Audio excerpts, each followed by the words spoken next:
인도네시아는 이제 시작입니다.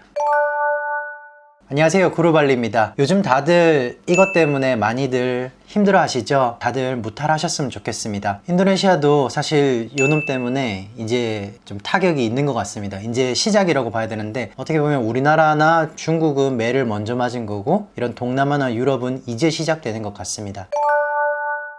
네, 그럼 우선 인도네시아 전체적인 뉴스에 대해서 한번 먼저 말씀드릴게요. 우선 인도네시아 데이터에 대해서 정확하게 확인을 하려면 인도네시아 공식 발표는 우리나라 따지면 보건복지부 이 홈페이지가 있습니다. 여기에 제가 띄워놓을 테니까 한번 들어가셔서 확인하실 수 있고요. 그 보건복지부 사이트 오늘 날짜, 오늘이 3월 17일인데 3월 16일 집계까지 발표가 되어 있는 상태입니다. 3월 16일까지 총 1230명을 이제 검진을 했고요. 그 중에 이제 양성 반응, 확진이 된 사람이 134명, 그리고 이미 다 나은 사람이죠. 걸렸다가 이미 다 회복한 사람이 8분, 그리고 이제 돌아가신 분, 사망자가 5명, 그리고 네거티브, 음성으로 판정받으신 분들이 총 1083명이라고 나와 있습니다. 그리고 13명이 지금 검사가 진행 중입니다. 이처럼 우리나라에 비해서 사실은 검진 속도라든지 검진 양으로 따지면 사실 굉장히 미미하죠. 그래서 아마 이제 지금 본격적으로 시작이 되는 거라고 보면 될 것 같은데, 아무튼 이제 인도네시아 정부도 여기에 대해서 굉장히 심각성을 이제서야 느끼는 것 같아요. 그래서 3월 15일 날 인도네시아 조코 위도도 대통령이 자국민에게 앞으로 2주 동안, 그러니까 이제 14일 동안 사회적인 거리두기를 실천해 달라고 이제 발표를 했습니다. 그에 따라서 이제 가능하면 이제 집에서 일하기, 재택근무죠. 그리고 집에서 공부하기, 사회적인 만남을 가지지 않기, 이렇게 이제 발표를 했는데, 이런 정부 발표에 따라서 자카르타 정부도 일시적으로 휴교령을 내린 상태고요. 그리고 대부분의 자카르타 관광지도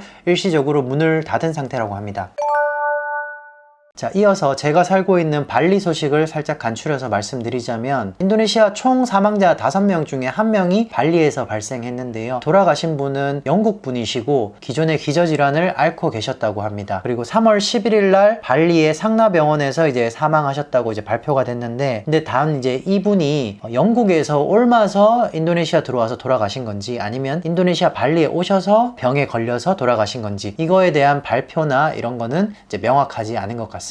그래서 이런 뉴스 때문에 이제 발리도 더 이상 안전지대는 아니구나 라는 이제 의견도 굉장히 많아지고 있고, 사람들이 불안감이 굉장히 증폭되고 있는 게 이제 현실이라고 볼 수 있고요. 그리고 이제 아까 인도네시아 대통령이 이제 이런 담화문을 발표한 이후에 발리도 마찬가지로 대부분의 학교가 휴교 조치를 했고요. 그리고 저희 아이 학교도 원래 이제 다음 주가 사실 텀 브레이크였는데 그걸 앞당겨서 일주일 앞당겨서 어제부터 휴교를 시작했습니다. 일단 휴교 기간은 2주 14일이라고 이제 전달을 받았는데요. 14일 이후에 다시 학교를 오픈을 할지 안 할지는 그때 가서 다시 한번 알려주겠다고 했습니다. 일단 이런 조치에 대해서는 굉장히 잘하고 있는 것 같은데, 현실적으로는 저희 같은 부모 입장에서는 2주 동안 제가 봤을 때 상당히 힘든 기간이 아닐까. 왜냐면 아기가 밖에 놀러 갈 수 있고 어떤 친구들이랑 같이 놀 수 있는 환경이면 2주 동안 노는 게 괜찮은데, 지금 요즘 분위기가 그러다 보니까 다른 집에 있는 친구들도 우리 집에 놀러 안 오고요. 저희도 그 집에 놀러를 보내기가 조금 애매한 상황이고, 결국은 집안에서만 생활을 해야 되는 상황입니다. 그런데 이 학교에서 그냥 2주 동안 쉬어라 이게 아니고요. 2주 동안 집에서 이제 홈스쿨링을 할 수 있도록 책자를 만들어서 배포를 하고, 그리고 공부하는 수업 자료를 동영상으로 찍어서 지금 부모님들한테 계속 보내주고 있습니다. 그래서 그 동영상을 보고 부모가 아이를 이런 식으로 가르쳐서 지도해서 스케줄까지 주면서 이제 하루 종일 공부하라는 거거든요. 근데 이게 가정주부 분들도 힘들겠지만 일을 해야 되는 분들이라면 사실은 이게 굉장히 힘든 거거든요. 2주 동안 아마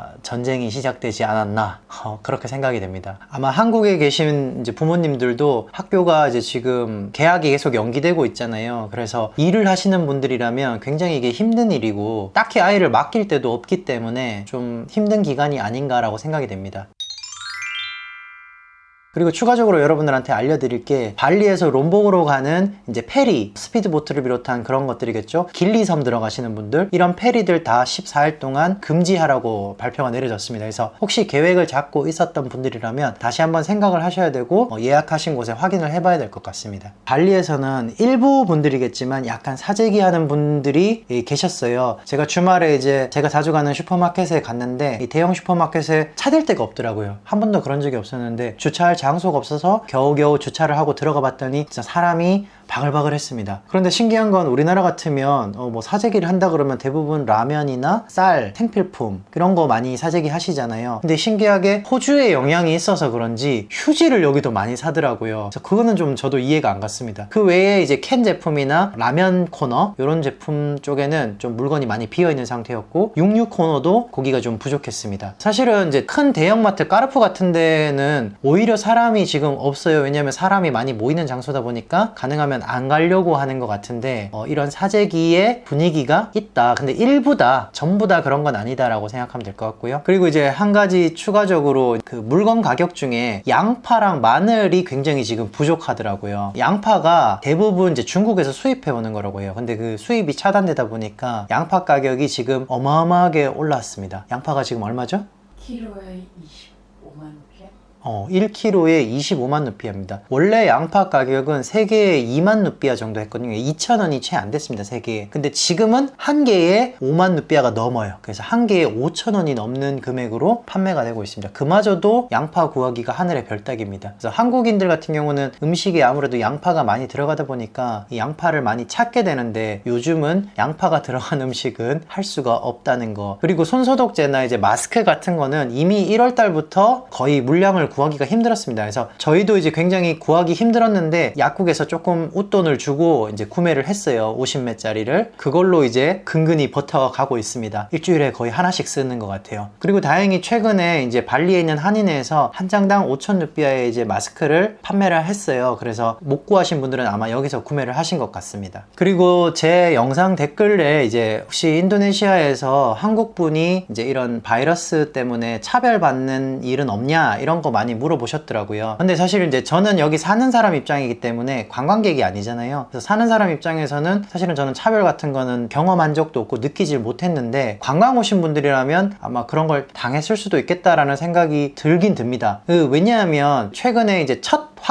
인도네시아 첫 확진자가 일본인한테 전염이 돼서 이제 확진이 됐다고 발표가 나다 보니까 약간 일본인에 대해서 꺼린다거나 차별을 한다거나 눈총을 준다거나 이런 일이 있었어요. 그러다 보니까 인도네시아에 있는 일본 대사가 이런 차별이나 뭔가 불합리한 거에 대해서 이제 좀 차별하지 말아달라라고 이제 인스타그램에 호소문까지 이렇게 올렸습니다. 그러다 보니까 아마 이제 이런 얘기도 더 많이 나오는 것 같고요. 그리고 이제 인도네시아 분들한테는 한국 분이나 일본 분이나 중국 분이나 사실은 다 똑같이 생겼다고 보이더라고요. 왜냐면 우리는 딱 보면 저 사람 일본 사람이네, 중국 사람이네, 옷차림이나 외모를 보고 저희는 판단을 할 수 있잖아요. 근데 인도네시아 분들 눈에는 거의 다 비슷비슷합니다. 한국 분들한테 말레이시아 분, 인도네시아 분, 태국 분 구분해라고 그러면 못하잖아요. 그런 거랑 비슷하다고 생각이 들고요. 그런 것 때문에 아마 조금 더 차별이라든지 꺼리는 그런 거를 경험하신 분이 있지 않나 생각이 듭니다. 아무튼 저는 그런 걸 겪어본 적이 없다라는 게 이제 제 요지고요. 그리고 한 가지 걱정인 것은 이제 다음 주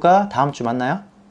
다음 주가 발리의 하나의 명절이 이제 예삐데이가 오는데, 예삐데이 때 원래 오고오고라고 해서 이렇게 큰 악귀 동형상을 만들어서 이거를 퍼레이드를 하거든요. 사람이 어마어마하게 많이 몰려요. 퍼레이드를 하고 그걸 불태우고 하는 이제 행사가 있는데, 이 행사 때 이렇게 사람이 많이 모이면 문제가 생길 수도 있으니까 이런 부분이 좀 걱정이 돼서 혹시 발리에 관광 오신 분들이 있다면 이런 행사 참여는 조금 자제하시는 게 어떨까라는 게 제 생각이고, 근데 뭐 사실 지금 여기 여행 오신 분들이 거의 없기 때문에요. 아마 뭐 이런 걱정은 제 그냥 기우이겠죠. 추가적으로 제 개인 생각을 좀 덧붙이자면, 한국은 조금 일찍 시작됐잖아요. 대신 이제 정부의 대처가 굉장히 빨랐고 지금 굉장히 잘 대처를 하고 진행을 하고 있죠. 그래서 어떻게 보면 제가 한 달 전에는 한국에 계신 부모님 걱정을 굉장히 많이 했어요. 지금은 오히려 상황이 반대가 된 것 같습니다. 어떻게 보면 여기 있는 게 한국에 있는 것보다 더 불안한 느낌이 좀 있어요. 그래서 한국에 당장이라도 가고 싶지만 여기 제 생업이 있다 보니까 또 갈 수도 없고 지금 뭐 이러지도 저러지도 못하고 있는 상황입니다. 그래서 어떻게 보면 한국이 가장 안전한 지역이 아닌가라는 생각을 다시 한번 하게 됐습니다. 해외 나오면 정말 애국자 되는 것 같아요. 나라 사랑을 몸소 느끼고 있습니다. 오늘 영상은 여기까지 마치고요. 다들 무탈하셨으면 좋겠고 건강관리 잘 하셨으면 좋겠습니다. 네, 그럼 다음 시간에 또 다른 영상으로 찾아뵙겠습니다. 감사합니다.